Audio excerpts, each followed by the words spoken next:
Assalamualaikum warahmatullahi wabarakatuh. Alhamdulillahirrahmanirrahim. Kita masih diberi kesempatan melanjutkan pembelajaran kita pendidikan agama Islam di semester kedua tahun pelajaran 2020-2021. Dan semoga siswa-siswi kami semuanya tetap dalam lindungan Allah Subhanahu wa taala dan tetap semangat walaupun dalam suasana pembelajaran di COVID-19. Baiklah, kita akan lanjutkan pembelajaran kita.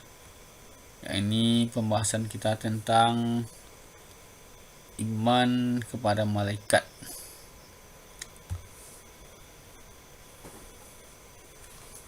Jadi pembahasan kita, malaikat selalu bersamaku.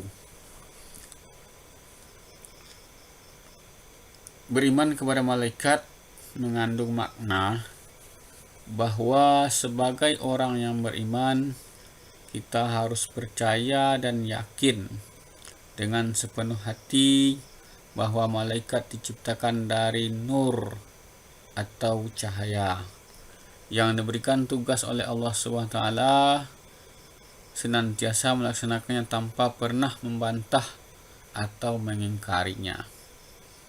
Jadi malaikat itu adalah makhluk yang diciptakan oleh Allah Subhanahu wa taala dari cahaya, atau dalam bahasa Arabnya dikenal dengan nur. Jadi malaikat itu diberi tugas oleh Allah SWT, dan malaikat itu sangat patuh, tidak pernah membantah dari apa yang diperintahkan oleh Allah SWT kepadanya. Salah satu tanda atau ciri dari orang beriman kepada malaikat adalah memiliki keyakinan yang kuat hatinya bahwa di alam semesta ini terdapat malaikat, dan keyakinan tersebut diucapkan melalui lisannya.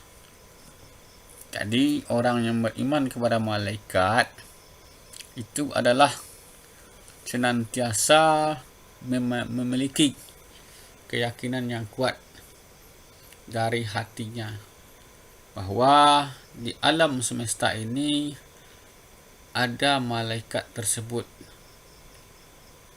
dan keyakinan tersebut itu diucapkan melalui mulutnya, melalui lisannya, melalui lidahnya. Wujud konkret dari iman tersebut adalah dibuktikan seorang muslim dalam perbuatan sehari-harinya. Jadi kita sebagai umat manusia, wujud konkret kita adalah bahwasanya kita selalu merasa diawasi oleh makhluk-makhluk Allah yang gaib, yaitu malaikat Allah Subhanahu wa taala. Jadi itulah wujud konkret kita beriman kepada malaikat. Hukum beriman kepada malaikat adalah fardu ain. Fardu ain itu adalah kewajiban yang ditujukan kepada setiap muslim. Jadi seseorang yang tidak beriman, tidak mempercayai adanya malaikat, yaitu adalah gugur imannya atau dikenal dengan murtad. Kemudian dalil tentang iman kepada malaikat terdapat dalam Al-Quran surah Al-Baqarah ayat 285 yang berbunyi, Amana rasulu bima unzila ilaihi min rabbihi wal mu'minun kullun amana billahi wa malaikatihi wa kutubihi wa rusulih la nufarriqu baina ahadim min rusulih wa qalu sami'na wa ata'na ghufranaka rabbana wa ilaikal masir. Artinya, Rasul beriman kepada apa yang diturunkan kepadanya yaitu Al-Quran dari Tuhannya. Demikian pula orang-orang yang beriman. Semua beriman kepada Allah, malaikat-malaikatnya, kitab-kitabnya, dan rasul-rasulnya. Mereka berkata, kami tidak membeda-bedakan seorang pun dari rasul-rasulnya. Dan mereka berkata, kami dengar dan kami taat.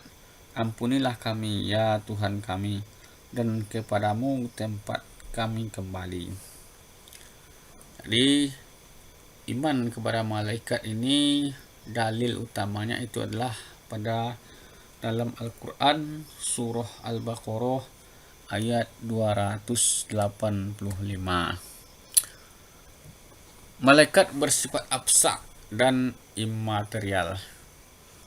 Jumlah malaikat tidak terbatas, tetapi malaikat yang wajib kita imani sebanyak 10 malaikat.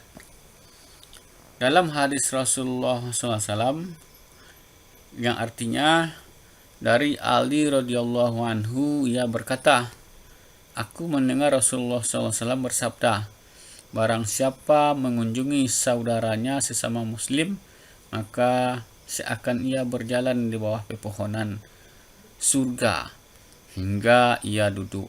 Jika telah duduk, maka rahmat akan melingkupinya.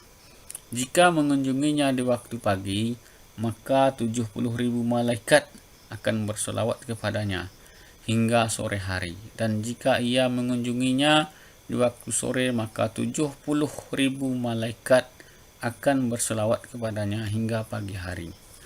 Jadi malaikat itu jumlahnya tidak terhingga. Dalam sebuah hadis dikatakan yang diriwayatkan oleh Ibnu Majah ini, ya ini itu malaikat sebanyak 70.000.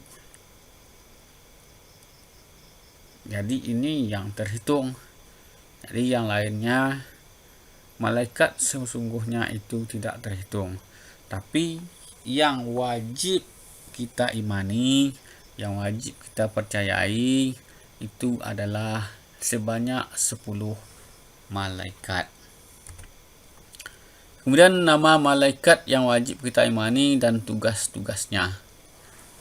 Ini tidak asing lagi, dari SD, dari MDA, bahkan dari TK kita sudah mulai menghafal nama-nama malaikat. Apalagi di tingkat SMA ini. Pertama adalah malaikat Jibril yang bertugas menyampaikan wahyu kepada nabi dan rasul. Yang kedua, malaikat Mikail yang bertugas menabur rezeki kepada manusia, tumbuh-tumbuhan, hewan dan lainnya. Yang ketiga adalah malaikat Israel yang bertugas mencabut nyawa semua makhluk. Yang keempat, malaikat Israfil yang bertugas meniup sangkakala. Yang kelima, malaikat Munkar yang bertugas menanyakan dan menguji iman orang yang sudah meninggal dunia di alam kubur. Kemudian malaikat Nakir yang bertugas sama dengan malaikat Munkar, yaitu menanya dan menguji iman orang yang sudah meninggal dunia di alam kubur.